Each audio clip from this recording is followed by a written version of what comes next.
Kita akan buka Yudas pasal 1.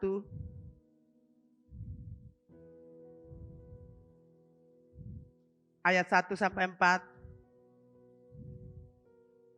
Kemudian ayat 17 sampai 20. Karena Yudas cuma satu pasal. Firman Tuhan Yudas 1 sampai 4. Dari Yudas sampai Yesus Kristus dan saudara Yakobus kepada mereka yang terpanggil, yang dikasihi dalam Allah Bapa dan Yesus, dan yang dipelihara untuk Yesus Kristus. Rahmat damai sejahtera kasih kiranya melimpahi kamu. 3. Saudara-saudaraku yang kekasih, sementara aku bersungguh-sungguh berusaha menulis kepada kamu tentang keselamatan kita bersama, aku merasa terdorong untuk menulis ini kepada kamu dan menasihati kamu. Supaya kamu tetap berjuang untuk mempertahankan iman yang telah disampaikan kepada orang-orang kudus. Sebab ternyata ada orang tertentu yang telah masuk menyelusup di tengah-tengah kamu, yaitu orang-orang yang telah lama ditentukan untuk dihukum. Mereka adalah orang-orang fasik yang menyalahgunakan kasih karunia Allah kita. Kemudian ayat yang 17-20. Tetapi kamu saudara-saudaraku yang kekasih, ingatlah apa yang dulu telah dikatakan kepada kamu oleh rasul-rasul Tuhan kita Yesus Kristus. Sebab mereka telah mengatakan kepada kamu menjelang akhir zaman akan tampil pengejek-pengejek yang akan hidup menurut hawa nafsu kefasikan mereka. Mereka adalah pemecah belah yang dikuasai hanya oleh keinginan-keinginan dunia ini dan yang hidup tanpa Roh Kudus. Akan tetapi kamu saudara-saudaraku yang kekasih, bangunlah dirimu sendiri di atas dasar iman yang paling suci dan berdoalah dalam Roh Kudus. Puji Tuhan. Saudara yang kekasih dalam Tuhan, tema yang saya berikan, bangunlah dirimu sendiri. Saya bergumul untuk Tuhan, ya Tuhan apa yang harus saya sampaikan. Saya tahu berhari-hari saya selalu tanya Tuhan apa yang harus saya sampaikan. Tapi waktu satu saat waktu saya lagi penyembahan, Tuhan berbicara buat saya, bangunlah dirimu sendiri di atas iman yang paling suci dan berdoalah dalam Roh Kudus. Jadi itu yang saya sampaikan sesuai apa yang Tuhan katakan buat saya. Saya harap jemaat Hari Hidup Ambon menjadi jemaat-jemaat yang dewasa, yang terbuka untuk menerima firman Allah. Setiap firman Tuhan datang buat kita punya tujuan, supaya kita berubah dan hidup kita diberkati di muka bumi. Siapa sih yang mau hidup menderita? Tidak ada. Semua orang hidup mau diberkati. Semua orang hidup mau sukses di muka bumi. Dalam pekerjaan, pelayanan maupun juga dalam rumah tangga. Bapak Ibu Saudara, surat surat Yudas ditulis oleh Yudas, saudara kandung daripada Yakobus. Dan juga saudara Tuhan Yesus. Jadi Tuhan Yesus punya saudara-saudara itu Yakobus dan juga ini Yudas. Tapi saudara lihat Yudas tidak menulis surat bahwa saya adalah saudara Tuhan Yesus. Tidak. Saya adalah hamba Yesus Kristus. Kalau kita telusuri setiap rasul-rasul yang menulis kitab-kitab Injil ini, mereka selalu mengatakan diri mereka adalah hamba Yesus Kristus. Artinya penghormatan itu mereka hanya berikan buat Tuhan. Dia tidak bangga karena saudaranya Yesus Kristus, tapi dia bangga karena dia menjadi hamba daripada Tuhan. Melakukan perbuatan-perbuatan besar di muka bumi. Bapak Ibu Saudara, surat Yudas menjadi surat yang penting bagi kita. Karena ditulis untuk akhir zaman menjelang akhirnya era gereja. Era gereja dimulai pada zaman Pentakosta. Yudas menulis surat kepada jemaat agar waspada terhadap munculnya guru-guru palsu yang berusaha menyesatkan iman mereka dengan pengajaran dan perilakunya. Mereka menyebut dirinya Kristen, tapi sebenarnya mereka adalah guru-guru palsu. Guru-guru palsu menyelusup masuk ke dalam gereja dan orang-orang kudus berada dalam bahaya. Mereka terancam, saudara. Sebab itu Yudas sadar akan tanggung jawabnya sebagai seorang penjaga kawanan domba Allah. Itu sebabnya ketika Yudas melihat bahaya penyusupan ajaran sesat yang mengancam kehidupan iman orang percaya, ia tidak tinggal diam. Seorang gembala punya tugas seperti saudara. Ketika dia ajaran tidak sehat, berlaku tidak sehat, itu dia akan bertanggung jawab, memberikan pengajaran untuk mengingatkan. Nah pagi ini Yudas ingatkan kita semua. Kalau kita bilang guru palsu, ajaran nabi-nabi palsu bukan luar saudara, itu orang di dalam. Yang menyamakan diri sebagai pengajar-pengajar, tapi itu palsu. Karena mereka selalu berbicara tidak sesuai firman Tuhan. Ia mengingatkan umat Tuhan untuk senantiasa menjaga iman mereka, mempertahankan iman mereka, sekalipun harga yang harus dibayar itu mahal. Yudas berkata kepada mereka, waspadalah terhadap penyesat. Mereka terlihat baik di depan mata, tapi sebenarnya mereka punya perilaku yang menyesatkan seperti serigala berbulu domba. Makanya dia bilang, jemaat, hati-hati, waspada terhadap penyesat. Kelihatan mereka baik, tapi sebenarnya mereka seperti serigala berbulu domba. Itu yang Yesus bilang kemunafikan. Kelihatan baik, kelihatan pakai baju putih bagus, tapi di dalam penuh tulang belulang. Mereka telah menyalahgunakan kasih karunia Allah. Mereka tahu kasih karunia Allah. Mereka telah menikmatinya. Tapi mereka menyalahkan kasih karunia Allah demi memuaskan hawa nafsu mereka. Mencemarkan tubuh mereka dan menyangkal bahwa Yesus Kristus adalah Tuhan. Mereka tahu Yesus tapi tidak akui ketuhanannya. Saya mau bilang buat Bapak Ibu Saudara, ketika sebuah ajaran tidak lagi sesuai kebenaran Alkitab, ajaran itu adalah ajaran yang menyesatkan. Amin. Jadi jangan saudara bicara-bicara yang orang saja, saudara harus peka. Dia bicara nih betul kasih, sesuai firman kasih. Sejak zaman dulu kehadiran serigala berbulu domba sudah menjadi perhatian khusus. Kita mungkin tidak bisa bedakan mana guru-guru benar, mana guru-guru palsu. Karena penampilan lahirnya mereka yang terlihat baik. Makanya saudara Tuhan itu paling sensu galia luar. Karena luarnya orang bersandiwara. Di luar nih poles make up, seperti saya tuh di make up dibikin rambut begini, pakai baju bagus. So kalau pulang, saya sudah buka baju, sudah bikin rambut lagi lurus. Betul saudara? Bukan suami ini pura-pura semua, pakai baju bagus buat tutup hati yang berdosa, hati yang jahat. Amin saudara. Banyak orang seperti terlihat manis, bagus. Belakangan ini saya berdoa untuk banyak-banyak orang. Sangat banyak. Dan saya melihat, saya boleh lihat iya ya. Berpoles di depan, tapi hatinya penuh tulang belulang. Tapi saya senang, karena mereka perlu ditolong. Dan mereka jujur buat saya, itu paling penting. Anda datang dengan kejujuran hati, untuk mau didoakan, untuk mau dilepaskan. Setiap saya berdoa selesai di sini, ada saja anak-anak datang bilang, bahasa mama doakan beta tentang masalah ini. Tapi bagus, mari nyok. Dia terbuka jujur. Ini saudara tulang belulang sudah di sini, tapi saudara simpan. Tidak mau bilang buat siapapun. Makanya Anda itu susah bergerak. Karena saudara lagi terikat. Seseorang datang dan berkata kepada saya punya masalah begini. Saya bilang, ada masalah apa ibu? Oh, saya punya masalah banyak. Persoalan saya banyak. Dan dia berbicara tentang bagaimana kehidupan yang bersalah yang dia buat. Dia akui dia bersalah, dia berbuat salah. Saya bilang, ibu suami saya sudah meninggal. Tidak perlu lagi dibilang. Apapun yang pernah ibu buat di masa lalu menyakiti hati suami saya, itu urusan ibu dengan Tuhan. Saya mau bilang buat Bapak Ibu, pengampunan Tuhan tetap berlaku. Tetapi konsekuensi akibat dosa Anda akan tanggung. Amin saudara. Berjalan dalam kesengsaraan, penderitaan, rumah seperti neraka. Hatinya hancur, tidak mau kemana, tidak tahu mau bikin apa. Sepertinya hidup tidak menyenangkan lagi buat dia. Hatinya hancur, hatinya gelisah. Tidak mau pulang di rumah, seperti neraka itu rumah. Saya bilang ibu terlalu banyak buat orang melukai hati orang. Jadi saya mau bilang buat anda jangan terlalu sakiti orang, lukai hati orang. Waktu panen Anda akan menuai sampai tidak kuat. Itu saya perlu bilang buat saudara. Tugas saya sebagai gembala buat saudara. Berhenti berbuat dosa, berhenti fitnah orang. Berhenti jelekan orang, berhenti berontak. Kalau Anda terus berontak, anak-anak Anda di bawah berontak untuk Anda. Kalau Anda di kantor sebagai pemimpin, Anda berontak, pemimpin Anda di atas, orang di bawah Anda berontak untuk Anda. Anda akan rasa bagaimana orang-orang berontak dan melawan Anda. Anda kasih tugas begini, orang memberontak. Anda kasih orang memberontak, itu menyakitkan. Tapi saya mau bilang, satu saat Anda akan rasa bagaimana orang berontak untuk Anda. Jadi saya bilang untuk ibu itu semua sudah selesai, suami saya sudah pergi. Tapi tahukah ibu? Suami saya mengasihi ibu. Waktu saya pegang tangannya, perasaan yang sakit yang dia buat untuk suami saya. Saudara kalau gereja ini bisa terlepas, dia berteriaknya kuat.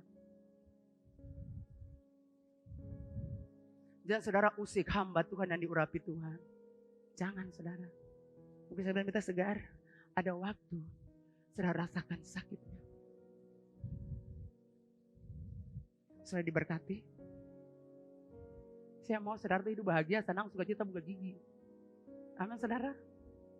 Jadi mari saya mau bilang, berhenti.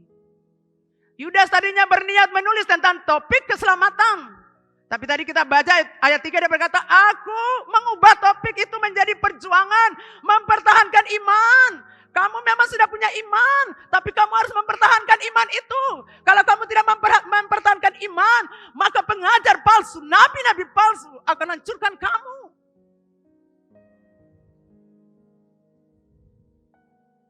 Jadi iman tertanam dalam tubuh Kristus yang diajarkan Yesus sendiri. Dan kemudian diteruskan oleh para rasul. Setelah Yudas mengingatkan tentang guru-guru palsu, dia juga mengingatkan kita supaya bisa menang dalam peperangan rohani. Saudara, kita hidup di dunia ini, kita berperan dengan roh-roh jahat. Roh-roh jahat yang pakai manusia-manusia untuk menyerang kita. Di kantor kau lihat orang-orang serang engkau. Di perusahaan-perusahaan, di lingkungan bagaimana orang-orang serang engkau. Saya mengatakan itu aktivitas roh jahat. Yang ada dalam diri manusia-manusia yang mau dipakai roh jahat untuk melancarkan iblis punya serangan. Jadi saya mau bilang kalau Anda lagi dikuasai roh jahat untuk membuat kekacauan, untuk membuat masalah, saya bilang Anda perlu didoakan, dilepaskan. Amin saudara. Ini kita peperangan rohani saudara. Tiap saat iblis tuduh kita. Tiap saat iblis intimidasi kita. Tiap saat iblis bicara buruk-buruk tentang kita. Iblis selalu bicara itu kalau saya lagi masak, atau saya duduk, atau saya lagi buat firman, dia datang terus saya. Dia bilang, berangkat kita ke rumah. Pergi dari sini, saya taruh jahat. Roh Kudus bergerak di sini. Karena kita selalu berperang. Di dunia ini. Bukannya manusia, tapi roh jahat. Bapak ibu saudara, kita hidup di zaman yang unik dalam roda sejarah. Dan surat pendek ini bisa memperlengkapi kita untuk menghadapi tantangan akhir zaman. Orang-orang Kristen di zaman ini harus sangat waspada terhadap doktrin palsu yang dengan gampang membuat kita tertipu jika tidak memahami firman Tuhan dengan baik dan benar. Iman kepada Kristus harus selalu dinyatakan dalam kehidupan kita setiap hari. Sebab itu Bapak Ibu Saudara, hiduplah dengan pemahaman benar tentang Tuhan. Milikilah rasa haus dan lapar dan rindu akan Tuhan. Saudara, hidup ini saudara harus punya kerinduan untuk cari Tuhan. Harus punya kerinduan untuk lapar haus akan Tuhan. Karena kalau lapar haus, Tuhan akan buat engkau bahagia. Tuhan akan buat engkau sukacita. Anda bertemu dengan orang besar di kota ini, Anda senang bukan main. Anda melompat-lompat, wow senang bisa ketemu dengan ipar saya yang menjadi pemimpin. Senang. Mungkin Bapak juga senangnya bertemu dengan ipar yang jadi orang nomor 2 di kota ini. Tapi saya mau bilang itu cuma sementara. Tapi kita kalau berhubungan dengan Tuhan, intim dengan Tuhan, mesra, maka Tuhan membuat kita bahagia di muka bumi. Senang, sukacita. Walaupun ada banyak masalah, tapi kita tetap kuat. Anda saja yang membuat hati Anda untuk tidak mau untuk datang buat Tuhan. Anda tidak tertarik dengan Tuhan. Anda harus cari Tuhan, bangun hubungan mesra, sehingga Anda bisa mengenali suara Tuhan dan tidak akan tertarik mendengar dan mengikuti suara-suara palsu. Kalau Anda tidak tertarik dengan Tuhan, Anda saya jaminkan Anda akan tertarik dengan guru-guru palsu punya perkataan. Yohanes 10 ayat 14 berkata, Akulah gembala yang baik dan aku mengenal domba-dombaku, domba-dombaku mengenal aku. Kalau Anda itu domba baik, Anda akan membangun hubungan dengan gembala. Gembala dan domba itu punya hubungan yang baik. Gembala mengenal domba, domba mengenal suara gembala. Itu hubungan intim, hubungan yang baik. Dan kalau Anda tidak mau hubungan dengan Tuhan, saya mau bilang Anda siap untuk guru-guru palsu hancurkan Anda dengan pengajaran penyesatan. Makanya kau dengar banyak khotbah di sini selalu menentang. Ibrani 10 ayat 25, janganlah menjauhkan diri dari pertemuan-pertemuan ibadah kita seperti dibiasakan oleh beberapa orang. Tapi mari kita saling menasihati dan semakin giat melakukannya menjelang hari Tuhan yang mendekat. Ini yang sering Bapak Gembala sampaikan buat kita. Supaya hidup kita diberkati, kehidupan kita, pekerjaan kita, rumah tangga diberkati. Jangan jauhkan diri dari ibadah. Baik itu ibadah komsel, baik itu ibadah raya, ibadah youth, ibadah anak, atau bangun hubungan pribadi dengan Tuhan di rumah. Jangan jauhkan diri. Waktu Anda membangun hubungan dengan Tuhan di gereja dalam ibadah-ibadah atau saat tidur pagi, itu Anda punya iman semakin kuat. Iman itu timbul dari pendengaran. Dan supaya Anda punya iman kuat harus dengar firman. Mau itu menyakiti saudara atau tidak, Anda harus biasakan diri mendengarnya. Amin. Jangan Anda suka mendengar yang bagus. Anda harus mendengar sekalipun itu menyakitkan. Bapak Ibu Saudara, 2 Petrus 2 ayat 1-3 berkata, sebagaimana nabi-nabi palsu dulu tampil di tengah umat Allah, demikian pula di antara kamu akan ada guru-guru palsu. Jadi antara kau itu ada palsu. Mereka akan memasukkan pengajaran-pengajaran sesat yang membinasakan. Bahkan mereka akan menyangkal penguasa yang telah menembus mereka. Dan dengan jalan demikian segera mendatangkan kebinasaan atas diri mereka. Banyak orang akan mengikuti cara hidup mereka yang dikuasai hawa nafsu. Dan karena mereka jalan kebenaran akan dihujat. Ayat 3. Dan karena serakahnya guru-guru palsu itu, guru-guru palsu itu akan berusaha cari untung dengan cerita-cerita isapan jempol. Ini nabi-nabi palsu ini cuma cari keuntungan, bicara manis-manis supaya katong hati tertipu. Lah katong kasih dong uang, kasih baras, kasih kopi, kasih gabeng. Saudara tunggu, kalau saudara kasih begitu, nanti setiap saat dia akan datang saudara ke rumah. Jadi saya ingatkan saudara sekali lagi, suami saya masih hidup waktu saya baru menikah. Dia bilang buat saya, Ma, kalau kamu mau beli barang, simpan uang, lalu pergi beli. Jangan kamu kredit. Nanti tukang kredit datang ke rumah. Nanti bayar kredit juga lebih dari itu. Jadi saya bilang untuk ibu-ibu rumah tangga yang masih muda, anak-anak, simpan uang dulu baru pergi balik akan di MCM atau ACC yang saudara lihat. Diberkati, entah sepatu, entah baju, entah apa saja. Nanti saudara bikin saudara lagi susah. Karena harus bayar Anda punya kredit. Setuju dengan saya? Iya, lipstick yang harga ratus-ratus sudah beli yang 25.000 saja. Dia mau beli sampai ratus-ratus. Akhirnya saudara bikin saudara punya suami, tidurnya tidak nyenyak. Bagaimana dapat uang? Apalagi saudara jadi wanita sosialita. Bikin suami pusing. Tas Hermes, tas keluaran baru, lonceng baru. Saudara waktu susah lagi, suatu wali saya suka akang, orang lain datang ambil akang.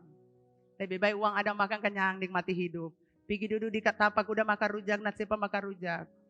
Kalau uang lebih, piseram. Pulau 7, Piru, mana-mana tuh. Kalau mau ke Piru tanya Ricky Mandaku, dia kepala di sana. Pasti Ricky menonton saya ya Ricky. Ini Jembatan Hidup Ambon akan mau pergi di alipung tempat itu. Iya, di OC, di mana-mana tempat yang ada air-airnya. Jadi saya himbau saudara, dia tahu stres. Uang ada pi baronda. Tapi hamba moton saya sudah janji mau pi baronda mana, kaki panjang mana, bilang beta. Ya, saya marah, termasuk Ibu Dina pasti saya marah. Nanti kalau kamu orang berjalan, betul saya tahu apa-apa, tiba-tiba ada apa-apa. Dulu ini cari kemana, mana. Beta bilang dong, mau sendiri pergi, dong saya lapor beta. Jadi saudara kekasih perlu kita represi. Amin. Bapak-bapak dengar, selama ini susah sakiti istri itu bahwa dia represi. Kalau Bapak Tupan saya jaminkan bahwa itu bagus, tapi yang lain tanda tanya. Hidup itu nikmati saudara. Sesaat ketong yang ada lain. Jangan sampai sudah mau hela-hela napas mama, betul janji mau pi bawa saya di Jerman saya jadilah ya. Jadi uang yang itu tuh kasih akan bapak fakir miskin juga di anak yatim. Nikmati hidup saudara. Senang. Buat hati itu senang. Yang terlalu susah banyak. Tapi kalau ada tulang belulang harus bereskan. Tulang belulang itu bikin saudara yang suka makan. Saya suka tertawa. Orang tertawa saudara berdiri seperti orang linglung. Seperti saudara di dunia lain. Iya, Bapak Ibu saudara yang dikasihi Tuhan. Tidak seorang pun mau disebut guru palsu. Dan tidak seorang pun guru palsu yang mau mengakui dirinya bahwa dirinya mengajarkan ajaran sesat. Sebaliknya, guru-guru palsu itu biasanya terlihat tulus dan bersemangat dengan pengajarannya. Walaupun sebenarnya dia sedang memutarbalikan firman Tuhan. 2 Timotius 4 ayat 3. Karena akan datang waktunya orang tidak dapat lagi menerima ajaran sehat, itu firman Tuhan. Tetapi mereka akan mengumpulkan guru-guru menurut kehendaknya untuk memuaskan keinginan telinganya. Saudara saat ini kalau firman Tuhan keras, jangan ketemu pergi gereja. Kalau mau ini khotbah jangan ketemu pergi. Tunggu yang lain-lain khotbah baru pergi. Nanti saya tidak akan kasih hamba Tuhan khotbah, saya akan khotbah di mimbar. Tuh saudara. Karena saudara bilang kepala sakit dengan tuh bicara. Lebih baik saudara sakit sekarang bertobat. Daripada esok-esok sudah hela-hela napas. Jangan panggil saya untuk berdoa untuk pelepasan. Tidak lagi. Pelepasan pergi di Taeno atau pergi di Benteng. Tapi tidak pelepasan lagi. Tidak. Iya. Suka mau dengar yang manis-manis saja supaya hati senang. Makanya orang-orang buta huruf datang. Saya tahu siapa dari nenek moyang mana. Minum air. Ini sudah doakan minum air. Ada setan banyak di sini. Satu ibu bilang, mama, satu orang batu datang berdoa lalu. Kita kan suami baru meninggal. Terus bilang kata ada kirim satu paket. Jadi laki selama beta pergi. Lalu beta pondok itu dibilang ini orang udah kirim-kirim jadi supaya halang. Beta bilang mama pun rumah tingkat kan berapa puluh rumah di kota Ambon. Lalu mama pun deposito berapa banyak di itu rekening. Lalu mama punya mobil ada berapa buah. Itulah iya tak heran lah. Makanya bodoh tak lalu. Sekarang nanti kalau ada masalah apa ya Bapak Roni pergi berdoa sana. Kata iya mama, orang itu bilang langsung beta sentenang, beta gelisah, beta takut mati. Barang katanya beta dan beta laki itu satu paket. Itulah dalam nama Yesus tidak terjadi demikian sembarang itu orang. Saya harap saudara tidak seperti itu ya amin. Kalau dia saudara panggillah kami yang Mama Tuhan Hidup Ambon. Kami gembala bertanggung jawab untuk saudara. Saya boleh panggil orang lain. Nanti dia datang bikin pusing saya, saudara datang pelepasan sini saya sengsara. Saudara pelepasan itu sengsara. Gitu. Oke, saudara diberkati. Iya. Nanti dia datang bicara, saudara tidak bisa tidur. Tuhan, berarti beta selama sumati, lalu rumah ini bagaimana, beta cucu bagaimana. Tuhan, beta masih mau hidup Tuhan. Lalu beta pondok ini nanti tetangga ambil akun Tuhan. Beta dengar sama bilang, Bapak peluang ke saya. Terus saya marang. Covid jadi. Lalu beta sih bawa balai mama. Orang datang meminta persembahan, beta tutup pintu. Itu jawaban tuh. Itu akan jawaban tuh, tutup pintu toh. Makanya tinggal rumah yang tenang. Jadi bukan orang kirim mantra atau orang bikin guna-guna per mama pun warung tuh yang laku. Tapi mama sendiri sental per Tuhan Allah. Makanya kemiskinan. Iya betul nona. Beta pergi pasar tuh, beta pun dompet sampai pun mau pica-pica. Tapi beta belanja, beta pun uang habis. Beta pun rantai-rantai, kalau enggak beta supiki gak ada akang. Tapi tetap saja kurang. Itu sudah tuh bila lempelap sampai akang. Jadi lain kaya lah beta bilang sekali, saya boleh terima mama tuh model begitu. Nanti beta utus Bapak Roni pergi untuk urus mama. Tidak boleh lah orang lain, iya mama. Kalau beta bilang begitu jangan lagi, iya. Saudara lihat, ini nih ada di gereja nih. Hamba Tuhan nih. Tapi bikin penglihatan-penglihatan yang orang jadi takut. Makanya kalau melihat hamba Tuhan model itu dia buah dulu. Hidupnya bagaimana? Amin. Guru-guru palsu itu biasanya terlihat tulus. Bapak semua meninggal mama ya, tapi beta lihat ini. Kayak kasihan sama kita. Tapi sebenarnya tidak. Serigala berbulu domba. Bagaimana kita bisa mengenali serigala berbulu domba ini? Kita harus memeriksa buah kehidupan mereka. Dalam Matius 7 ayat 15 sampai 16 Yesus berkata, waspada terhadap nabi-nabi palsu yang datang kepadamu dengan menyamar seperti domba, tapi sesungguhnya mereka adalah serigala yang buas. Dari buahnya lah kamu akan mengenal mereka. Dapatkah orang memetik buah anggur dari semak duri? Semak duri ya hasilkan semak duri, bukan buah anggur. Atau buah ara dari rumput duri tetap menghasilkan rumput duri, bukan buah ara, hal yang baik. Jadi beta bilang berjemaat Hidup Ambon, dengar beta bilang sekali nih. Kalau saudara punya persoalan, kami ada di Hidup Ambon untuk layani saudara. Kepala bengkel ada, asisten bengkel ada untuk operasi saudara. Ada bagian operasi hati, jantung, semua siap. Tinggal pilih masuk ruangan mana saja. Ruangan mana? Jantung, masuk di jantung. Tinggal berdiri saja. Hati, api Ibu Dina. Pelepasan, api Pastor Ewin, Bapak Roni. Tinggal itu saja. Amin saudara. Tinggal bilang, jangan saudara ambil orang lain, nanti dia bersalah paham dengan apa yang saya ajarkan buat saudara. Amin saudara, tolong hargai kami, Jemaat Hidup Ambon. Anda kira saya berdiri begini nilai saya sehat kah? Saya mau bicara sama Tuhan, itu saya tunggu Tuhan bicara lama. Tuhan tidak langsung bicara.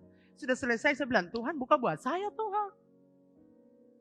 Supaya saya menyusun satu khotbah yang baik untuk jemaat mau makan dengan baik.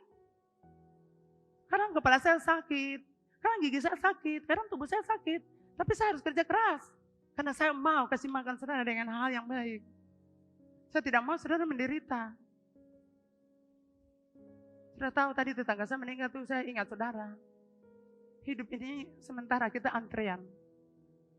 Dan kalau saudara hidup tidak sungguh-sungguh dengan Tuhan, padahal di gereja ini sangat disayangkan. Jadi lihat orang-orang yang datang tuh. Karena datang bawa air doa, entah doa jadi gitu Coba periksa di rumah. Saudara dulu jauh-jauh rumah pasti tukang-tukang kredit datang bertagih utang. Amin. Yang saudara ajar itu per beta. Beta di masa muda sampai sekarang telayani Tuhan saudara, kasus-kasus itu banyak. Coba saudara periksa dia punya kehidupan, pasti ada bersinah, berselingkuh. Ada menipu, berbohong dan berdusta, karena itu yang dihasilkan. Tapi dia tutupi dengan ketulusan, dengan semangat, seperti di hamba Tuhan luar biasa. Tapi tutupi serigala berbulu domba. Kejahatan tapi tutup akan dengan kerohanian. Ini kamuflase pembohong, cuma untuk dapatkan sesuatu. Jadi kalau orang datang di rumah, mari kita berdoa. Mari ini airlah minum. Di dalam rumah ini setan paling banyak. Betul tikus-tikus masuk, belalang-belalang masuk. Ya Tuhan, ini rumah ada bersih nih. Jadi bikin ketakutan. Ini Ibu Dina gak tahu karena memang Anto pelepasan bagian-bagian itu. Anto bagian operasi-operasi itu. Jadi kalau saudara berhadapan dengan orang-orang tadi, penyesat-penyesat tadi yang bipas, urusan Ibu Dina, dia tahu akan. Anto pelayanan orang begitu banyak. Kasus-kasus begitu banyak. Jadi kita mau bilang jemaat tadi jangan bodoh lagi. Kalau orang datang di rumah lihat dia kelakuan dulu. Amin. Ini pakai ini di pinggang nih supaya berhasil. Pakai ini di pinggang nanti si penghati lombo lah balik parkosi. Coba pilih ada perumah tangga ada bagus kasih. Jadi jangan bodoh lagi. Saudara punya hamba Tuhan ada di sini. Panggil kami. Supaya kami doakan saudara. Amin. Jadi saya harap saudara tuh jangan seperti gitu. Saudara sudah ditebus darah Yesus. Saudara orang benar. Saudara punya hamba-hamba Tuhan di gereja ini hidup cari Tuhan. Katong ini duduk menyembah Tuhan sampai siang baru ketemu yang penginjilan. Betul saudara. Kalau saudara lihat mereka dulu lain tapi sekarang mereka lain. Dulu bangun rumah dengan Bapak tuh lari kiri kanan sama dia militer. Nah Bapak Ibu saudara ciri-ciri yang bisa menjadi petunjuk. Supaya Anda lihat apa pengajar itu benar atau pengajar itu palsu. Satu, ya, menyampaikan pesan yang berbeda. Menyampaikan pesan yang berbeda. Seluruh pengajaran di Alkitab selalu berpusat pada Kristus. Bahkan dalam perjanjian lama mengarah pada datangnya Mesias yaitu Yesus Kristus. Apabila sebuah pengajaran disampaikan menyebut nama Yesus tapi tidak akui ketuhanan Yesus dan juga kuasa Yesus, Anda perlu waspada. Karena kadang-kadang cuma orang bilang Yesus tapi tidak akui Yesus punya kuasa. Tidak akui Yesus punya ketuhanan. Kalau bicara begini, Anda harus waspada. Ini tidak benar.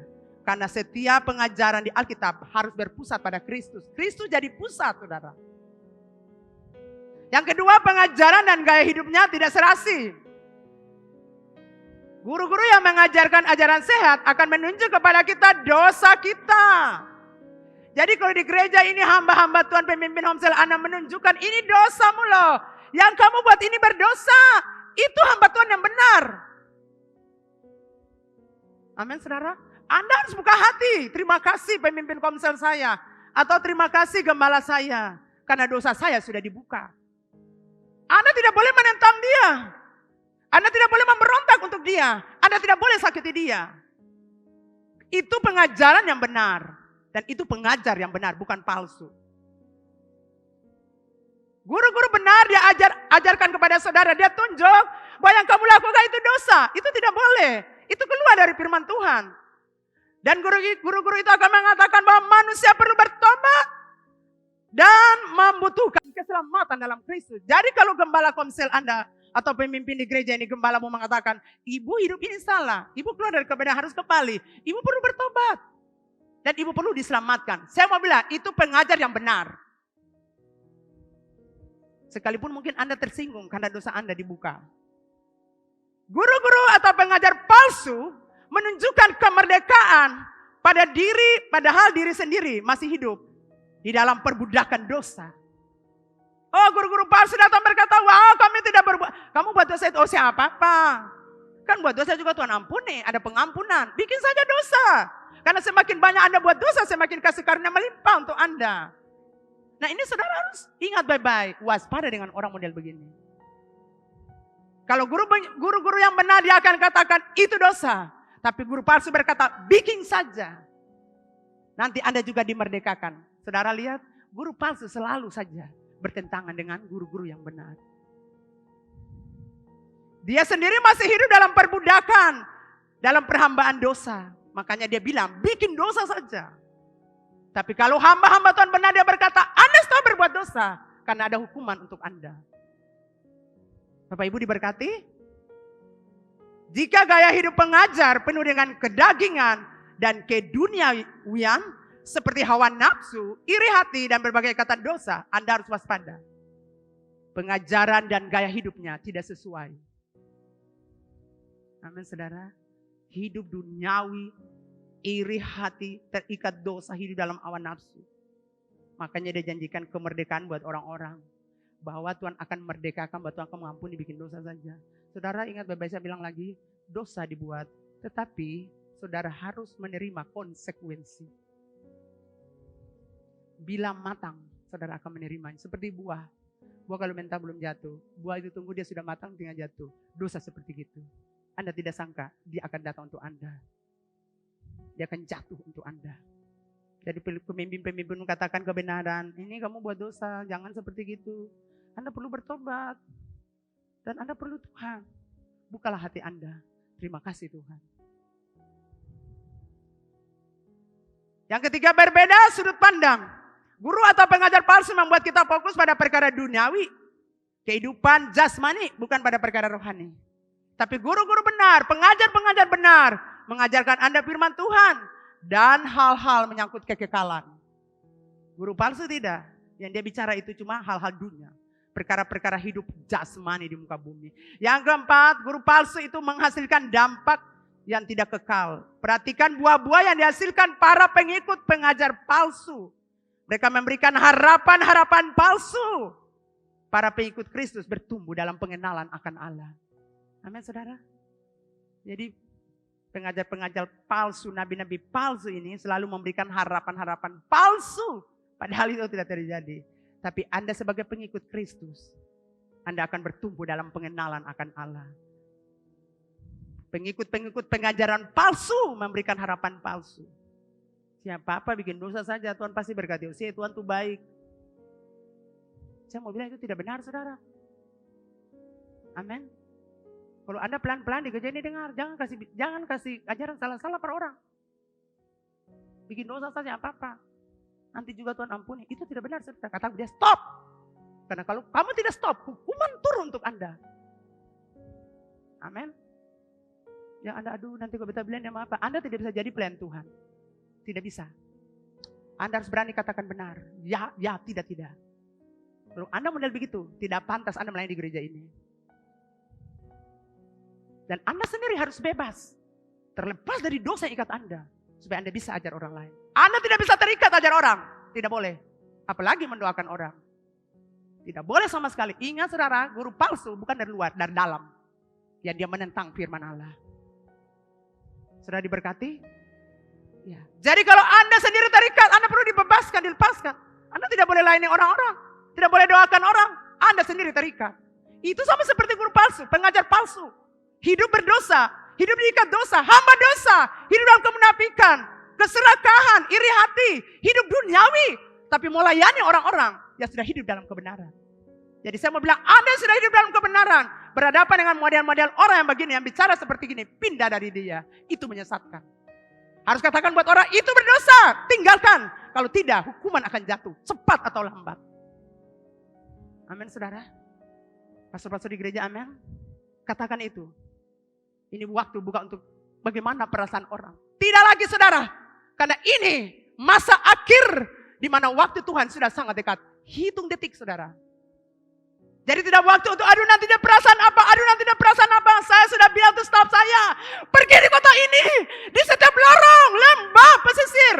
Cari orang-orang yang butuh Tuhan. Bawa ke gereja supaya mereka mengenal Tuhan. Tidak boleh lagi untuk atur orang-orang yang suka berontak dan melawan. Tidak punya waktu. Nanti kita kasih kehabisan waktu. Tidak boleh waktu untuk datang. Bagaimana? Itu bukan waktu saudara. Itu dulu. Tapi masa ini. Masa di mana Roh Kudus bergerak. Dan kita harus bergerak mengikutinya. Anda terlambat, Anda tertinggal. Karena sekarang orang lapar haus akan Tuhan. Saudara waktu saya berdoa dengan 30 orang lebih di bawah bersama semua staf saya. Orang-orang ini lapar akan Tuhan. Haus. Haus, mereka sangat haus. Dan apa yang saya nubuatkan seperti tadi. Tapi mereka sendiri saya bilang, kamu berdoa nubuatan satu persatu. Terjadi saudara. Saya sudah bilang untuk staf saya, dan waktu itu juga mereka lihat. Ketika mereka bernubuat, saling bernubuat. Apa yang dibilang itu terjadi. Apa yang dibilang itu terjadi. Maukah saudara rindu seperti itu hidup alam Tuhan? Saudara pakai pikiran-pikiran duniawi, saudara. Sama katakan Tuhan tidak butuh Anda, tidak.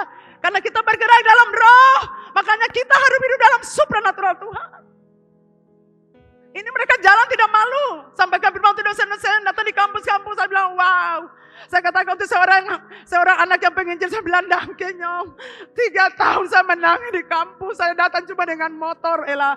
Gasper tidak ada ya, terima kasih Ella. Wow, dia ke Manado.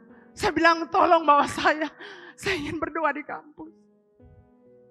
Hujan panas dapatkan saya, tapi puji Tuhan, Tuhan bawa Anda untuk menginjili di kampus, membawa orang-orang di kampus datang di sini. Saya menangis banyak untuk kota ini, saudara. Menghabiskan banyak waktu.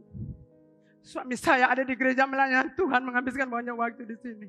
Tapi saya menghabiskan banyak waktu di rumah saya untuk berdoa dan bersebat untuk kota ini. Saya ingat teman saya berkata waktu kami ketemu di Jakarta, dia bilang buat saya, Usileni, pindah jadi Bojoan di Jakarta. Kenapa sih tinggal Ambon lain? Bukankah kau sudah berdoa dulu waktu masih muda untuk Ambon? Saudara kami naik di itu gereja Kesia kalau tidak salah. Itu kan Buton-Buton punya tempat tanam kasbi dan segala macam. Kami telusuri daerah itu dari bawah. Naik. Sekarang kan Kesia sudah ada jalan. Kami naik dari bawah. Saya ingat saya pergi itu, waktu itu 2 puasa, jadi saya naik seorang diri, saya sangat ketakutan, tidak tahu jalan, tapi saya berusaha pergi, saya punya hati lapar akan Tuhan. Sampai di atas itu kami taruh tangan. Waktu itu kami masih mahasiswa, saudara, tapi kami tumpang tangan untuk kota Ambon. Kami menangis. Kami mohon keselamatan untuk kota. Dan teman saya bilang, kata Su menangis selama untuk Ambon, kenapa lagi tinggal di Ambon? Pindah jadi Jakarta, melayani itu. Saya bilang buat teman saya senang. Kalau saya pindah ke Jakarta, saya senang. Tetapi Tuhan masih taruh saya di Ambon. Tuhan masih menaruh hati saya di Ambon. Untuk berdoa bagi Ambon. Jadi saya tidak akan pernah tinggalkan Ambon. Karena beban itu Tuhan sudah taruh di hati saya. Dan saya puji Tuhan, saudara. Saya akan terus menangis untuk kota ini. Berdoa dan bersepakat. Sebab orang-orang keluar dari hidup berdosa, cari Tuhan. Jadi kalau Anda ada di gereja ini, hiduplah dengan benar. Kalau Anda pelayanan Tuhan, hidup benar. Supaya orang mengikuti contoh Anda. Jangan tunjukkan contoh tidak baik. Sementara orang berjuang untuk orang-orang datang di gereja, Anda menunjukkan sikap tidak baik. Saudara diberkati.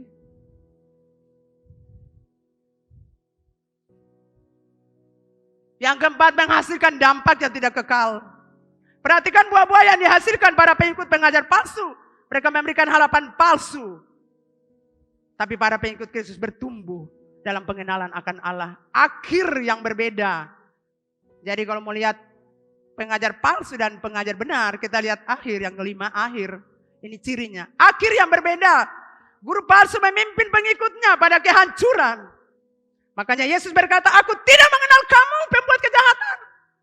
Tuhan, aku bekerja di rumah Tuhan, aku melayani. Aku menyembuhkan orang sakit. Aku berdoa, mujizat terjadi. Tuhan bilang, pergi. Kamu pembuat kejahatan. Kamu melayani aku, kamu bicara firman, tapi kamu tidak lakukan. Hati-hati saudara, jangan Tuhan bilang itu buat kita. Aku tidak mengenal kamu. Tetapi guru-guru benar. Mereka mengajarkan orang-orang itu hidup takut Tuhan. Pengikut-pengikut pengajar kebenaran, mereka bertekun dalam pengajaran yang sehat. Mereka akan menerima kelimpahan di muka bumi dan hidup dalam kekekalan. Akhir berbeda, guru palsu tanpa neraka, tapi guru yang benar, pengajar yang benar, di dunia ini diberkati Tuhan Allah, dan nanti di surga dia masuk hidup dalam kekekalan bersama Bapa di surga. Ini 5 hal untuk Bapak Ibu Saudara jemaat hidup Ambon.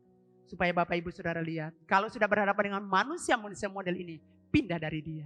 Supaya Anda tidak terpengaruh. Bapak Ibu diberkati? Bisa bilang kiri kanan, beta diberkati. Apa yang harus Anda lakukan ketika Anda berhadapan dengan pengajar-pengajar palsu? Yang pertama, selalu ingat firman Tuhan. Makanya Anda harus ke gereja, baca ikut ibadah. Di rumah juga bangun mesbah dengan firman. Kalau Anda berhadapan dengan mereka, dengar dia bicara karena tidak sengaja Anda ketemu, maka Anda ingat itu firman Tuhan. Kalau dia bicara salah, beta yang akan percaya dia. Yang kedua, harus punya kepekaan rohani terhadap kehidupan mereka. Anda harus peka, saudara. Kepekaan itu sangat penting. Untuk Anda lihat dengan siapa, apa yang orang itu ajarkan. Harus punya kepekaan. Ini orang sebenarnya dia bicara sembarang. Kalau saudara berhadapan dengan pengajar sesat, ingat, miliki iman yang benar. Itulah sebabnya saudara harus mendengar firman Tuhan. Menjadi pendamping rohani bagi mereka yang masih lemah. Jadi seperti tadi Anda sudah menginjili orang-orang, dampingi orang-orang itu. Karena orang-orang model begini yang baru bertobat, baru kenal Yesus, itu mudah sekali. Pengajar-pengajar palsu menghancurkan mereka dengan pengajaran yang menyesatkan. Dekati orang-orang itu supaya pengajaran-pengajaran yang salah jangan dilepaskan bagi orang-orang bertobat ini karena mereka masih lemah. Harus dampingi, harus doakan, harus hibur mereka, harus kuatkan mereka. Apa yang harus Anda lakukan ketika berhadapan dengan pengajar sesat? Berani untuk nyatakan firman Allah. Kalau dia bilang gini, oh kita minta maaf di air hidup Amon katong yang begitu, katong ajar firman Tuhan itu begini. Katong pastor ajar katong begini. Tidak seperti itu salah. Anda harus berani bicara begitu. Fani, bicara seperti itu. Vita, bicara seperti itu. Jadi dua mulut tak buka, oh kak, oh berarti pastor ajar salah sampai air mulu malele. Jangan saudara. Sudah tahu firman Tuhan, ajarkan bagi mereka. Bapak Ibu diberkati. Sebagai seorang pemimpin spiritual yang baik, Yudas ingatkan gereja Tuhan supaya mereka tidak disesatkan dan diombang-ambingkan oleh pengajar palsu dengan ajaran-ajaran mereka yang menyesatkan. Sebaliknya jemaat tetap bertumbuh dalam pengenalan akan Allah, semakin menjadi serupa dengan gambaran anaknya. Yudas juga memperingatkan dan menasihati kita, jemaat Hari Hidup Ambon yang terpanggil dan yang sangat dikasihi Allah dalam Yesus Kristus. Supaya kita bertumbuh selaras dengan kebenaran Allah. Saudara dengar. Saudara itu dipanggil. Saudara itu dikasihi Tuhan. Saudara itu dicintai Tuhan. Sebab itu hiduplah bertumbuh.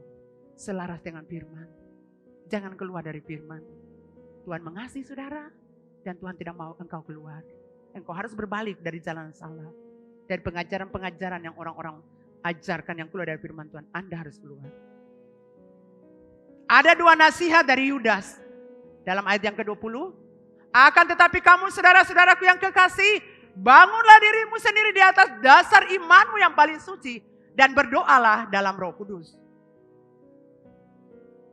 Dua hal dari nasihat. Nasihat Yudas. Yang pertama saudara. Bangunlah dirimu sendiri. Dan yang kedua, berdoa dalam Roh Kudus. Jadi saudara, ini sebenarnya poin yang Tuhan bicara buat saya. Bangunlah dirimu sendiri. Ini pengajaran-pengajaran sesat yang bisa menyesatkan kamu. Jadi kamu harus bangun dirimu sendiri. Ada waktu di mana hamba-hamba Tuhan mensupport saudara, menyemangati saudara, mendukung saudara, tapi ada waktu saudara harus bangunkan diri saudara sendiri. Saudara harus kasih semangat untuk dirimu sendiri. Saudara harus berupaya untuk bangkit saudara. Kalau selama ini hamba Tuhan menolong saudara, maka kalau sekarang Anda sendiri harus bangun. Kasih semangat untuk Anda punya diri. Saudara lihat waktu Daud mengalami masalah-masalah persoalan yang sulit. Apa yang Daud katakan? Hai jiwaku, mengapa engkau menangis? Amin saudara. Hai jiwaku, mengapa menangis, mengapa tertekan? Bangkit. Puji Tuhan, itu dia semangati dia pendiri sendiri. Saudara ada masa di mana saudara pacu diri nih. Amin. Di kantor-kantor kok orang mikir mulai duduk menangis Tuhan. Tapi firman Tuhan bilang, tapi Tuhan mengapa ini terjadi? Hei kita mau bilang tuh menangis sudah. Menangis itu bikin saudara lalu kekuatan itu kecil. Betul, menangis itu berbahaya sebenarnya. Saudara harus deklarasikan sesuatu yang besar. Amin. Kalau saudara plan di rumah Tuhan, saudara anak Tuhan yang baik, deklarasi hal yang besar. Saudara tahu setiap kali kalau saya berdoa untuk kota ini sampai di Citraland, saudara dengar. Beta jaga tunjuk rumah-rumah ini untuk Air Hidup Ambon. Ini anak muda GKR Hidup Ambon punya rumah. Rumah OC juga. Mobil ini GKR Hidup Ambon, anak muda punya mobil. Rumah ini untuk anak-anak GKR Hidup Ambon. Mobil ini untuk anak-anak GKR. Saudara orang kadang bilang saya gila. Tapi saya deklarasikan untuk jemaat di hidup Ambon. Saya mohon Bapak Ibu tidak boleh kata-kata anak-anak sumpah. Dan katakan bahwa kamu tidak punya masa depan. Itu penyesat, Anda tuh penyesat. Saya mau bilang buat Anda, yang kita ajarkan mereka punya masa depan. Saudara tahu kalau saya berdoa sampai di itu, dengan tim saya di itu, Lapangan Merdeka, saya selalu duduk berhadapan kantor gubernur. Kantor Kota Madya, Pengadilan Tinggi. Kantor Kota Madya. Saya selalu melihat.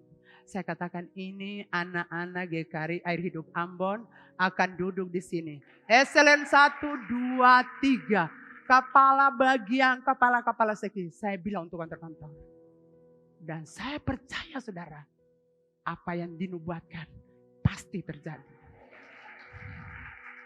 Saya berjalan di ban-ban. Saya lihat ban yang bagus, saudara, saya bilang tidak, jangan berdoa di ban-ban biasa, jangan. Harus ban-ban yang besar. Betul saudara. Karena saya percaya anak-anak saya yang dibawa itu. Yang dari kecil dong mama bawa doang itu. Yang dalam kandungan dong mama datang ibadah dan dong itu. Dan yang sekarang ini akan duduk di tempat itu. Dan saya akan melihat besok-besok. Saya bilang Tuhan jangan ambil saya dulu, saya mau lihat ini anak-anak dulu. Karena saya berdoa untuk mereka, saya mau lihat dulu di pejabat-pejabat penting, kantor-kantor ban-ban. Saya percaya saudara. Kenapa saya percaya? Karena mereka setia di rumah Tuhan. Orang yang berurusan di rumah Tuhan, melayani Tuhan, mengasihi Tuhan ada di rumah Tuhan. Saya mau katakan mereka punya masa depan yang cemerlang. Jadi saya percaya anak-anak GKRI hidup. Saudara bukan saja tempat ini loh. Tapi saya sudah nubuatkan ke bangsa-bangsa. Saya percaya saudara virus boleh ada. Tapi segala sesuatu juga akan selesai. Dan saya akan melihat anak-anak saya menjelajah bangsa-bangsa. Negara-negara saudara, saya percaya itu akan terjadi. Dan saya akan melihat itu terjadi. Karena mereka mengasihi Tuhan ada di rumah Tuhan. Jadi yang ada anak-anak muda ini saya percaya. Tuhan sudah buat sekarang dan nanti Tuhan akan promosi lagi terus.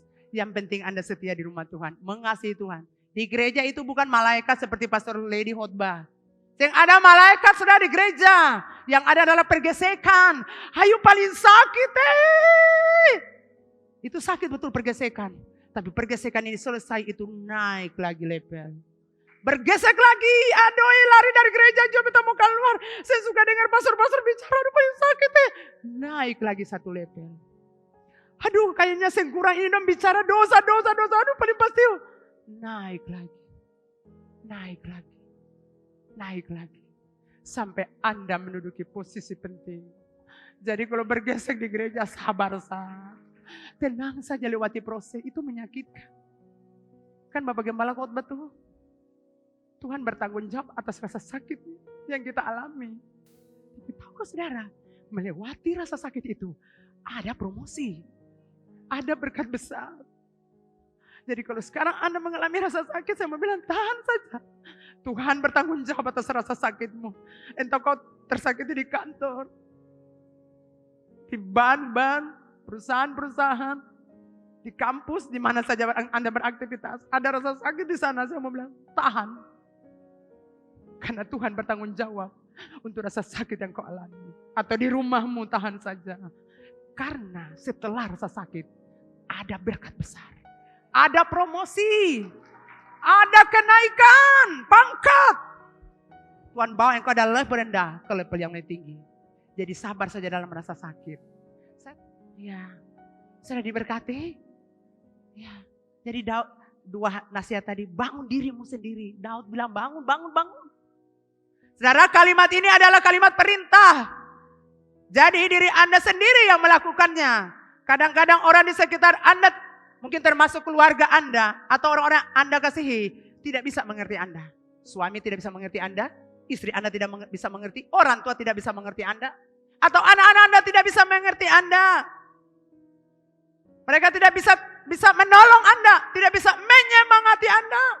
Mereka tidak bisa mendorong Anda untuk maju. Tapi saya mau bilang, Andalah yang harus menyemangati diri Anda. Andalah yang harus membangun diri Anda. Amin. Dia bilang, ayo masalah ini nanti Pastor Lady datang juga. Atau Ibu Dina juga, betul yang kuat lah. Jangan saudara. Ada masa di mana Anda harus bangun diri Anda. Anda harus kasih semangat untuk diri Anda. Saudara lihat perempuan pendarahan Dia menyemangati dirinya. Dia membangun dirinya. Amin. Dia berkata, asalku jamah saja jubahnya, aku akan sembuh. 12 tahun masa yang amat sangat panjang bagi seorang wanita pendarahan. Uang sudah habis, waktu sudah habis, tubuhnya dapati kelelahan, letih lesu karena penyakit 12 tahun. Tapi saudara, firman Allah berkata, wanita pendarahan menerobos kerumunan orang banyak untuk berjumpa dengan Yesus. Tidak ada yang menolong perempuan itu. Ia membangun dirinya sendiri. Jadi jemaat dari hidup Amon, Anda sudah dewasa dalam Tuhan. Sudah lama di gereja ini. Jangan masalah lalu telepon lagi, tolong dulu. Anda harus bangun diri Anda, oh beta bisa, pasti bisa. Pasti bisa, beta pasti bisa. Tuhan tolong beta. Kekuatan, tenaga, hikmat mengalir bagi beta untuk berhadapan dengan orang-orang di kantor. Beta yang mampu lawan orang ini, tapi kuasa Tuhan. Tuhan tolong beta. Kekuatan Tuhan mengalir dalam nama Yesus. Begitu saudara. Amin. Jangan tunggu datang lagi baru mesti berdoa lagi baru Anda jalan. Bangun diri Anda. 12 tahun tidak gampang saudara. Uang sudah habis, semua sudah habis. Dapat tubuh yang letih lesu. Tapi dia menerobos orang banyak itu. Asal ku jamah saja. Asal aku datang saja. Aku pasti ditolong. Saudara punya persoalan banyak. Tapi katakan seperti tadi. Asal aku datang saja pada Yesus. Pasti ada jalan keluar. Amin saudara. Jangan duduk menangis terlalu. Semangati diri Anda. Bahwa Anda bisa. Beta bisa.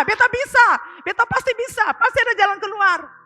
Amin. Dia bilang beta mati juga. Beta pasti mati. Lalu nanti terjadi Anda mati. Gitu. Rohani mati. Bilang beta bisa. Kalau sakit, beta pasti sembuh. Beta sembuh, beta sehat. Jantung sehat, paru-paru sehat. Kolesterol normal. Coba Anda seperti gitu. Tiap saat berjalan, beta sehat, jantung sehat, paru-paru sehat. Beta bisa, beta mampu, beta sehat. Coba bilang begitu, saudara. Bukan orang datang lagi baru bilang, pasti mama bisa, pasti mama bisa. Itu bayi saudara. Kecuali bilang itu untuk anak-anak yang baru bertobat. Tapi Anda sudah lama di gereja ini, semangati diri Anda sendiri. Beta pasti bisa. Memang susah, tapi beta pasti bisa. Memang sulit, beta pasti bisa.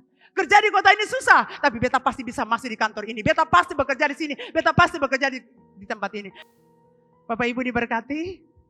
Ya sudah lihat Daud waktu peristiwa Siklag terbakar juga. Daud firman Allah berkata menguatkan kepercayaannya kepada Tuhan. Daud bangun dirinya sendiri. Dalam keadaan terjepit karena rakyat hendak melemparinya dengan batu. Daud memberi semangat untuk dirinya. Dia bangun dirinya sendiri. Dia menguatkan kepercayaannya kepada Tuhan. Daud datang buat Tuhan. Keadaan terjepit ini orang-orang mau lempari dengan batu. Tapi firman Allah berkata dia menyemangati diri. Dia membangun dirinya. Dia datang pada Tuhan. Tuhan minta mau ikut orang ke sini. Tuhan bilang ikut. Itu luar biasa saudara. Jadi betul bilang sekalian tujuh materi apapun masalahmu coba cari Tuhan. Coba menangis pada Tuhan. Tuhan ini betul persoalan Tuhan. Dapur ini sukarja akan tapi uang saya sedikit. Dalam nama Yesus Tuhan berkati uang ini sampai dapur selesai. Amin. Ini uang, Tuhan tidak ada uang lagi. Aduh bagaimana ini tinggal pamalas sampai cari uang ke apa. Jangan lagi saudara. Bilang Tuhan kasih masuk uang lagi. Kasih masuk uang lagi. Supaya dapat menyelesaikan dapur saya atau rumah saya. Kalau saudara lihat uang sedikit tuh gemetar takut. Tapi saudara mulai angkat bilang Tuhan ini sedikit memang. Tapi Tuhan berkati dalam nama Yesus. Dan saya percaya Tuhan akan supply seng. Supply pasir. Supply keramik. Di rumah saudara. Yang amin ya, sebelah sini amin kuat dan sini tidak ada. Coba saudara bicara supernatural sedikit. Mulai baringus Tuhan pasti beta nih mati nih sudah corona nih. Heran. Jangan begitu saudara, kita selalu berdoa tidak ada kena saudara. Dia kok mulai sakit apa pasti sembuh. Dalam nama Yesus penyakit pergi. Sembuh. Amin. Ini saya bergerak sedikit lah. Duduk muka kasihan dia sama itu sapiatu. Ya. Sedikit lagi sudah selesai. Yudas ingatkan kita bahwa seharusnya kita bangun diri sendiri di atas iman yang paling suci. Bapak Ibu, dasar iman yang paling suci adalah Yesus Kristus dan bukan yang lain. Jadi dasar kita itu Yesus Kristus. Orang yang hidup dalam dasar iman yang benar tidak akan diombang-ambingkan oleh pengajaran-pengajaran sesat. Sehingga ia tidak akan menyimpang dari kebenaran. Sebaliknya ia akan bertumbuh dalam pengenalan akan Allah dan menjadi semakin serupa dengan gambaran anaknya. Iman yang benar memampukan kita untuk terus bertumbuh selaras dengan kebenaran Allah. Saya ulang sekali lagi saudara. Iman yang benar memampukan kita untuk terus bertumbuh selaras dengan kebenaran Allah. Thomas Manton, pendeta Puritan Inggris, dia bicara begini saudara. Iman adalah pondasi yang tepat. Ini Thomas Manton. Beliau berkata, iman adalah pondasi yang tepat untuk kekudusan dan perbuatan baik. Perbuatan baik tanpa iman adalah atap tanpa pondasi.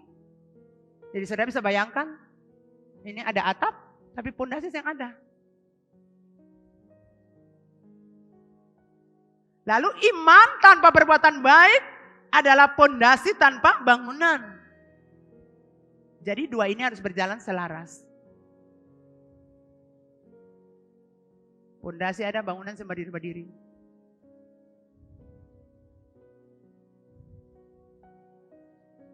Yang kedua saudara, jadi ingat iman itu dibutuhkan. Dasar iman yang paling suci Yesus Kristus jadi dasar buat kita.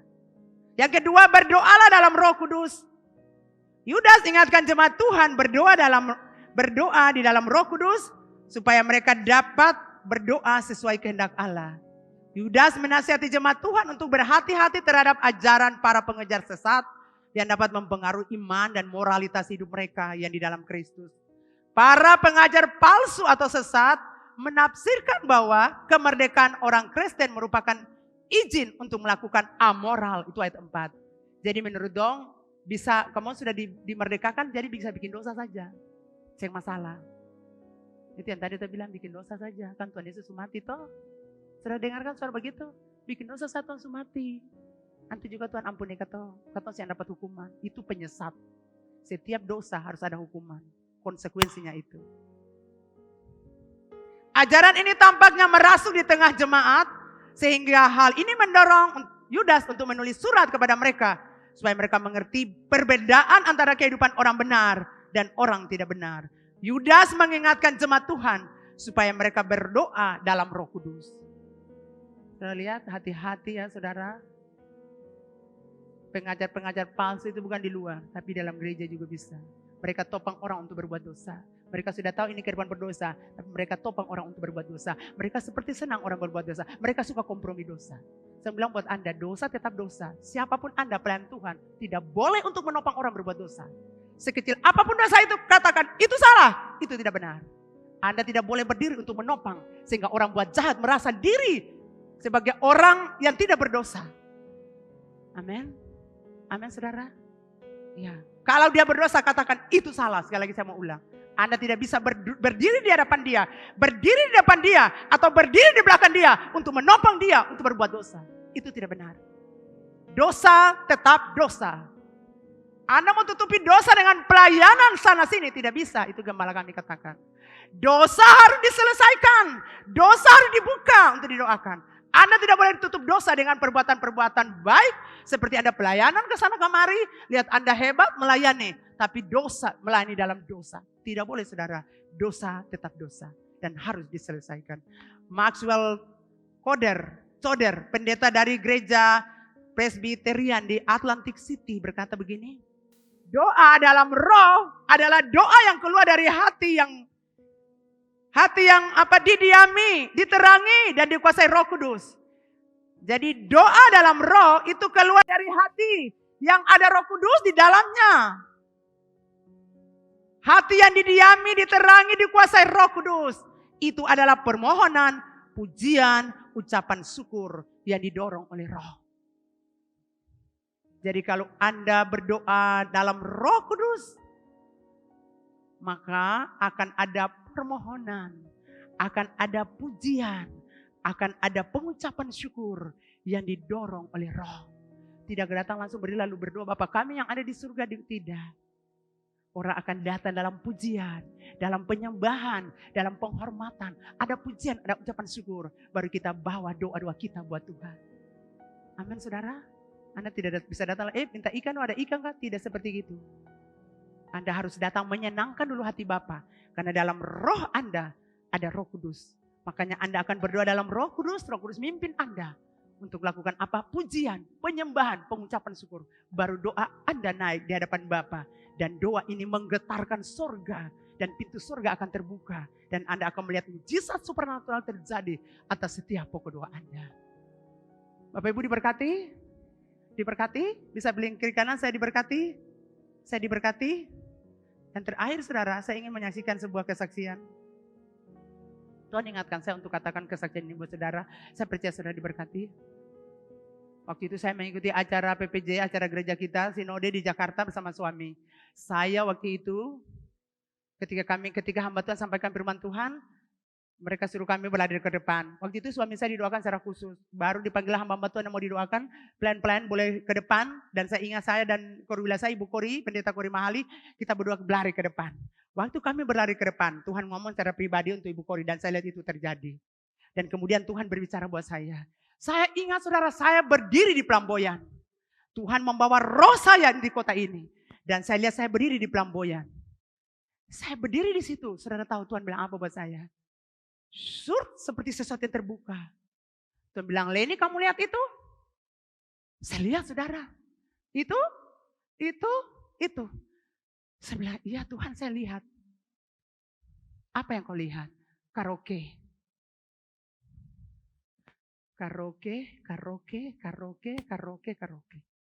Saya bilang, iya Tuhan.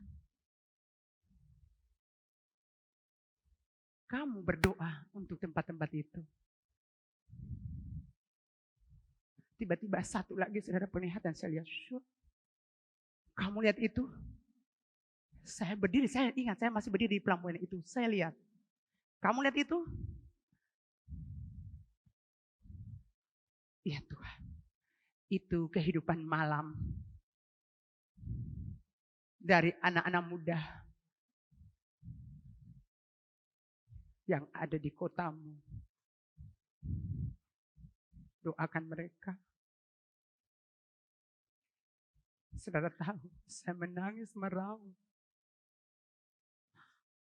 Saya berteriak untuk Tuhan. Roh Kudus di dalam hati saya. Saya menangis, saudara. Sambil berteriak, Tuhan. Selamatkan mereka, Tuhan. Saya melihat anak-anak muda itu. Kehidupan malam, saya tidak perlu bilang buat saudara. Tapi Tuhan tunjukkan semua buat saya. Saya meraung, saya menangis. Tuhan selamatkan kota saya. Tapi Tuhan saya akan pulang dan saya akan berdoa. Saya akan berdoa untuk tempat-tempat yang Tuhan sudah bilang buat saya. Saya berjalan dengan beban yang Tuhan taruh dalam roh. Saya mengikuti apa yang Tuhan bilang. Saya bilang untuk Ella Gasper, memang saya doa dengan tim juga berdoa keliling, tapi saya bilang untuk Ella Gasper, tolong bawa saya. Tadi saya sudah singgung sedikit. Tolong bawa saya dengan motor. Saya ingin berdoa. Karena Tuhan taruh itu di hati saya. Dia bawa motor, saya di belakang. Hujan, panas. Tapi saya tetap pergi di tempat-tempat karaoke di kota ini. Setelah itu saya suruh tim doa saya, di shower. Kita pergi ke pelabuhan. Saya tidak tahu tempat-tempat itu, saudara. Tapi waktu itu ada seorang anak muda. Dia tahu tempat-tempat itu. Dia bantu saya. Dia bilang, Mama ini tempat-tempatnya di sini. Dia bawa mobil gereja, itu waktu itu masih punya kami. Dia bawa itu mobil setiap lorong yang ada di pasar. Dia tunjukkan tempat-tempat itu buat saya. Dan saya menangis tempat-tempat itu. Dan saya perkatakan tidak boleh ada lagi. Tutup. Tidak boleh lagi. Saya minta maaf kalau di sini Anda punya usaha itu. Tapi saya mau katakan itu doa supernatural. Itu doa yang lahir dari Tuhan, karena saya punya hati doa dan Roh Kudus mencurahkan itu di hati saya. Saya menangis, saya pergi ke lorong yang Tuhan tunjukkan buat saya. Saya ikat segala roh-roh jahat di tempat itu, saya bersihkan atmosfer setiap lorong. Saudara tahu, setiap lorong di kota ini saya sudah masuki. Setiap lorong mana saja kuda mati wanita itu naik tangga-tangga tinggi. Di lorong Kakak Ella dulu punya lama dulu itu naik tinggi-tinggi di Ibu Dina. Itu naik jam 3 siang, hosa-hosa, tangganya tinggi-tinggi saudara. Kami dari sini pergi Ponorogo turun di air kaki setan Yabok naik sampai pokoknya jalan-jalan itu saya lewati dengan tim saya. Dan 3 tahun setengah saya masuk di kampus Unpati, kampus UKIM. Saya menangis untuk tempat-tempat itu. Dan saya menangis di tempat-tempat yang Tuhan tunjukkan buat saya. Saya berjalan, saya belakangan ini saya melihat tempat-tempat. Hasil-hasil bagaimana Tuhan jawab doa saya. Karena itu doa dari Roh Kudus. Dan saya lihat banyak sudah ditutup. Teman-teman saya berkata, Ma ini sudah tutup ya. Nantilah yang akan ditutup. Tuhan menaruh belas kasihan untuk kota ini. Tuhan akan menaruh belas kasihan di hati saudara untuk melihat orang-orang yang susah. Jadi ini waktu untuk perempuan-perempuan bangkit berdiri. Kalau engkau tidak bangkit, engkau tidak akan pernah dapatkan anak-anakmu. Kalau engkau tidak bangkit untuk keluargamu, engkau tidak akan melihat keharmonisan kebahagiaan dalam rumah tanggamu. Ini bukan waktu duduk cerita orang. Ini bukan waktu untuk dia sapa. Ini waktu Anda berdiri di hadapan Tuhan Allah mempertahankan kota ini. Ini waktu Anda berdiri bersafaat dan menangis. Ini waktu Anda punya belas kasihan buat orang lain. Ini waktu Anda membawa kasih Tuhan buat orang lain. Anda tidak perlu hidup diri sendiri. Tuhan berkata minggu kemarin, kalau dia tidak berbuat, tebang dia. Tidak guna hidup di muka bumi. Tuhan tanahnya berkata, Bapak, Tuhan kita taruh pupuk dulu sekeliling dia. Mungkin tahun depan dia berbuah. Tuhan bilang, kalau dia tidak berbuah lagi, tebang dia. Tuhan kasih kesempatan untuk Anda jemaat yang sudah lama di gereja. Kalau Anda tidak berbuat, kapak sudah ada. Tinggal Tuhan tebang saudara. Kalau Anda terputus dengan Tuhan Allah, yang Anda dapatkan adalah penderitaan, kesusahan, kemelaratan, kesengsaraan. Karena Anda terputus dengan Tuhan Allah. Sumber-sumber semua dihentikan. Dan pada akhirnya dibuang dalam api. Anda ada dalam neraka selama-lamanya. Ini waktu percepatan, hujan akhir sudah turun melimpah. Saudara, kalau dulu masa Elia urapan 2 kali lipat. Tapi sekarang kita ada di masa akhir. Itu hujan lebat turun. Artinya karunia-karunia dicurahkan secara melimpah. Tinggal Anda ambil dan Anda berjalan. Dan Anda injili orang, doakan orang. Katakan Yesus mengasihimu. Dan bawalah mereka untuk mengenal Tuhan. Ini bukan waktu Anda santai masa bodoh. Kalau Anda santai masa bodoh, tiba-tiba waktu Tuhan untuk engkau. Engkau punya tempat di mana? Anda yang jawab sendiri. Serah diberkati. Kalau orang menangis untuk kota ini, Anda tidak pernah menangis, sangat disayangkan. Banyak orang menangis untuk kota kita. Banyak orang berteriak untuk kota kita. Tapi Anda tidak pernah menangis. Anda urus diri Anda sendiri. Anda tidak peduli orang mau jadi apa. Tidak peduli. Betul saudara? Makanya teman saya bilang, pindah sudah. Sudah lama kita berdoa untuk Ambon. Saya bilang saya tidak bisa pergi dari Ambon. Saya mengasihi Ambon. Sekalipun waktu kerusuhan saya bilang, Mah ketemu pergi dari Ambon. Kita semua tinggal di Ambon. Tapi dalam ketemu berdoa dulu. Minta petunjuk Tuhan apa kita harus pergi dari Ambon. Tapi Tuhan bicara lain untuk kami. Dan sebelah ini jawabannya. Suami saya bilang, aku betul-betul tinggal. Kesempatan untuk tinggalkan kota ini besar buat kami. Suami saya juga pernah menulis surat ke Amerika untuk kami jadi imigrasi Amerika, saudara. Tapi semuanya itu dijawab Tuhan. Itu berarti Tuhan mau. Tuhan belum selesai dengan kami waktu itu. Tuhan sudah selesai dengan suami saya. Tadi saya bilang, Tuhan jangan ambil saya. Saya mau lihat apa yang sudah dibuatkan terjadi. Saya melihat penuaian itu. Saya melihat itu Tuhan. Saya menangis untuk hal itu bertahun-tahun. Saya menghabiskan waktu banyak untuk hal itu. Jadi saya mau umur panjang. Saya mau melihat hal-hal supernatural. Allah kerjakan. Saya mau melihat orang-orang mengenal Tuhan. Saya mau melihat orang-orang berbalik dari jalan hidup salah kepada Tuhan. Serah diberkati. Mari bertobat berubah saudara. Kalau Anda tidak pernah berbuat di gereja, hidup itu percuma. Maka saya mau bilang, Tuhan kasih peringatan keras. Kapak sudah tersedia. Tinggal tebang, Anda tak pindah. Anda mungkin bilang saya punya uang banyak. Tapi saya mau bilang, uang tidak menjamin kebahagiaan Anda. Amin saudara, sudah diberkati. Bisa bilang kiri kanan saya diberkati. Tuhan mengasihi kita. Tuhan sayang kita. Ingat 2 hal, bangun diri. Yang kedua, berdoa dalam Roh Kudus. Anda mulai berdoa. Tuhan, beta mau doa apa Tuhan? Beta mau berdoa apa Tuhan? Coba Anda mulai berdoa. Saya tidak bosan-bosan berdoa saudara. Saya suka berdoa. Saya senang berdoa. Dari dulu saya mengenal Tuhan sampai orang sini. Saya akan berdoa untuk banyak hal saudara. Bukan saja gereja kita dan pimpinan kami. Tapi saya akan berdoa untuk banyak hal. Karena itu Tuhan taruh di hati saya. Saya rindu Anda mengalami hal itu. Suka berdoa. Saudara, kalau Anda berdoa itu kekuatan. Waktu Anda berjumpa Tuhan dalam alam Tuhan, alamnya Tuhan, dimensi Tuhan, Anda itu akan kuat. Kalau Anda tidak berdoa, saya mau bilang, iblis dari Anda untuk hancurkan Anda. Jadi bapak-bapak, kalau istri mau berdoa, biarkan dia berdoa, Anda harus menopang dia. Amin. Kalau istrimu pendoa di gereja, saya bilang, Anda topang dia, dukung dia. Karena Anda bisa berdiri, itu satunya Tuhan. Yang kedua istri Anda. Amin saudara. Istri Anda berdiri berdoa. Karena Anda tidak jadi fungsi imam yang baik. Bapak-bapak jadi imam yang baik. Mulai sekarang jangan suruh istri berdoa. Anda yang berdiri berdoa. Anda jadi imam, jadi guru, jadi nabi.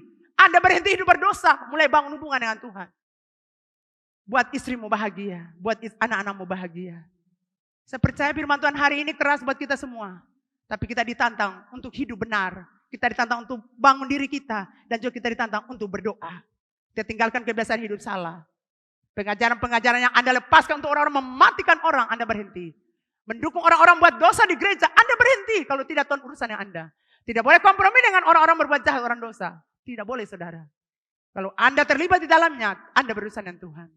Kebenaran harus disampaikan sehingga orang hidup dalam kebenaran. Sudah diberkati? Kalau diberkati berikan kemuliaan sekali lagi buat Tuhan. Saya minta tim present worship yang di depan.